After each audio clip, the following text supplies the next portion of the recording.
కొద్ది నెలలో ఉంచుంటున్నాను. Okay. So నేను చూస్తున్నది ఏంటంటే ఈ స్టూడెంట్స్ వచ్చేసి వాళ్ళ వీళ్ళ ఐడెంటిటీ తీసుకొని దాంతో ఊబర్ డ్రైవ్ చేయడం కానీ, లేకుంటే డోర్ చేయడం కానీ, ఓకే. అండ్ ఇంకా ఫోటోగ్రఫీ, వీడియోగ్రఫీ ప్రతి దాంట్లో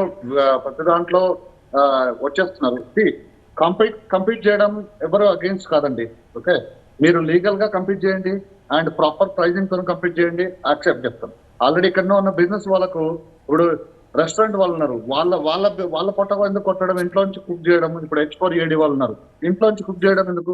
మీరు ఒక బిజినెస్ ఎస్టాబ్లిష్ చేసుకొని ఒక స్పేస్ తీసుకొని అక్కడ కుక్ చేసి అమ్మండి, లైసెన్సెస్ తీసుకొని ప్రాపర్ గా లీగల్ బిజినెస్ చేయండి. Nobody stopping. మీరు మీరు చదువుకోవడానికి వచ్చారా? As students you came to this country to study, right? Do your job, study. లేదు I want do photography, I want do videography, I want do cooking, I want do working అనుకుంటే come in a different visa or do that in India. Why do you want to come here and then do venture into all these things? What is that you are getting out of it? Who are you trying to help and who are you trying to please?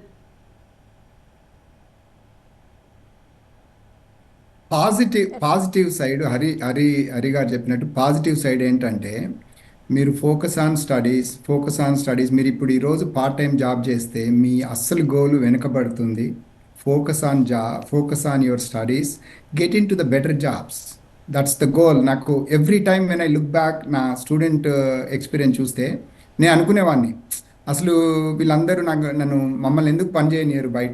బయట పని చేస్తే ఈ class ఎట్లాగో, ఈ class 1 hour నేను ఎక్కడైనా చదువుకోవచ్చు, 1 అవర్లో నేను 5 రాళ్ళు సంపాదించేవాడిని కదా అనిపించేది.